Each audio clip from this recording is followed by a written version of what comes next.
मित्रों सोचिए, अमेरिका कह रहा है ईरान को मारूंगा, ईरान कह रहा है मिडिल ईस्ट को नहीं मारूंगा, और इस मरने मारने के बीच भारत क्या कर रहा है?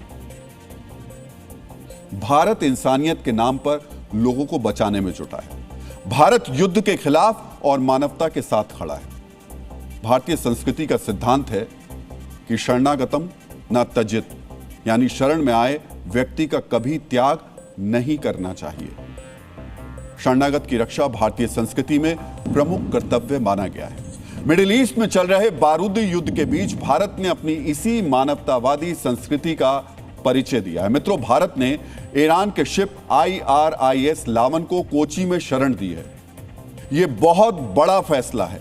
ऐसे वक्त में जब दुनिया के ताकतवर देश भी ईरान के समर्थन में बयान देने से भी संकोच कर रहे हैं, भारत ने मानवीय आधार पर ईरान की नौसेना के जहाज और नौसैनिकों को शरण दी है। भारत ने ईरान के नौसैनिक जहाज आइरिस लावन को कोची में डॉक करने की इजाजत दी है। सरल शब्दों में कहें तो ईरान के नौसैनिक जहाज को कोची में शरण दी गई है। आइरिस लावन भारतीय नौसेना के मिलन 2026 एक्सरसाइज और इंटरनेशनल फ्लीट रिव्यू में शामिल होने के लिए आया था। इसे ईरान लौटना था। इसी बीच 28 फरवरी 2026 को भारत से संपर्क किया और आइरिस लावन को कोची में डॉक करने की अनुमति मांगी। ईरान की तरफ से बताया गया कि जहाज में तकनीकी खराबी आ रही है, उसे तत्काल ठीक करने के लिए पोर्ट पर डॉक करना होगा।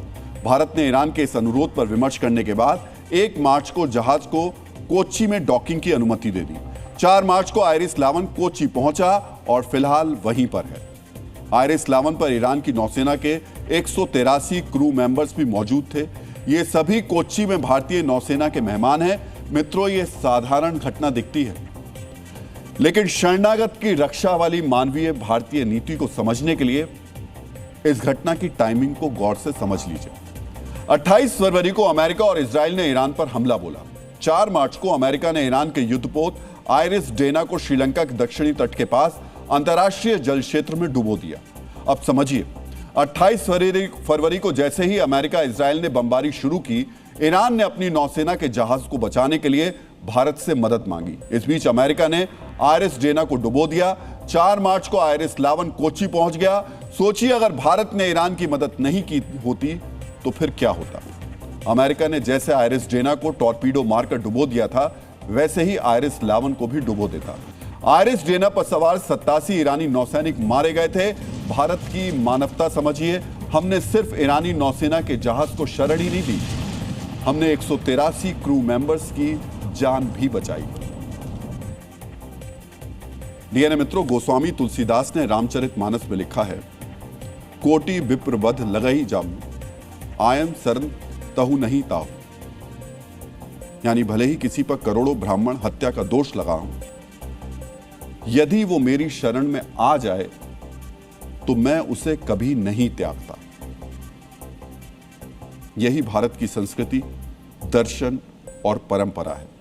मित्रों, आपके मन में यह जिज्ञासा जरूर होगी कि हम युद्ध में किसी पक्ष का समर्थन नहीं कर रहे हैं, फिर हमने ईरान की नौसेना के जहाज को शरण क्यों दी, उसे क्यों बचाया? यह बहुत ही महत्वपूर्ण तथ्य है। इसे समझने के लिए हमें इंटरनेशनल मैरीटाइम लॉ यानी अंतर्राष्ट्रीय समुद्री कानून को समझना होगा। इस कानून के तहत जो देश युद्ध में शामिल नहीं है, वो तकनीकी खराबी या मौसम की समस्या होने पर युद्ध में शामिल देशों के युद्धपोत को डॉकिंग की अनुमति दे सकते हैं। ध्यान रखिएगा, ईरान की सरकार ने भारत से ऑफिशियली आग्रह किया था कि आइरिस लावन में तकनीकी खराबी है, भारत युद्ध में शामिल नहीं है, इसलिए भारत ने आइरिस लावन को तकनीकी खराबी के ग्राउंड पर कोच्चि में डॉकिंग की अनुमति दी है। 1907 के हेग कन्वेंशन के नियम 14 से 17 के तहत युद्ध में शामिल देश के युद्धपोत निष्पक्ष देश में 24 घंटे से ज्यादा नहीं रह सकते, लेकिन तकनीकी खराबी होने पर यह छूट मिल सकती है। भारत ने इसी नियम के तहत आइरिस लावन को 4 मार्च से अब तक कोची में रुकने की अनुमति दी है। 1907 के हेग कन्वेंशन में कहा गया था कि तकनीकी खराबी के आधार पर युद्धपोत को डॉकिंग की इजाजत देने वाला देश जहाज और क्रू मेंबर्स को हिरासत में ले सकता है ताकि वो युद्ध में शामिल नहीं हो सके। भारत ने फिलहाल ऐसा नहीं किया है। आइरिस लावन के 183 क्रू मेंबर्स को नौसेना ने सुरक्षित रखा है।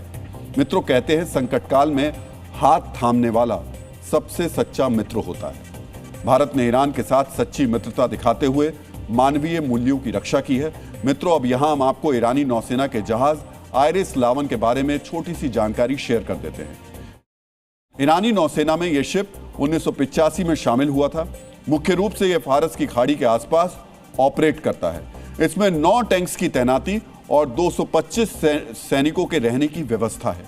ईरान की नौसेना ने इस युद्धपोत को ड्रोन करियर की तरह भी इस्तेमाल किया है। इस युद्धपोत से वेव्स ऑफ ड्रोन यानी एक साथ कई ड्रोन लॉन्च हो सकते हैं। यह 200 किलोमीटर की रेंज में ड्रोन अटैक कर टारगेट को ध्वस्त कर सकता है। आयरिस लावन की मारक क्षमता बहुत सीमित है क्योंकि इसमें छोटे हथियार हैं। आयरिस लावन में बचाव के लिए एंटी शिप मिसाइल नहीं है, यानी आयरिस लावन की मारक क्षमता बहुत खतरनाक नहीं है। इसलिए यह तय है कि अगर भारत ने आयरिस लावन को शरण नहीं दी होती तो अब ईरान का यह जहाज समंदर में अब तक डूब चुका होता और 183 क्रू मेंबर्स की जान जा चुकी होती। लेकिन भारत ने ईरान के आग्रह को मानते हुए मानवता के पक्ष में निर्णय लिया।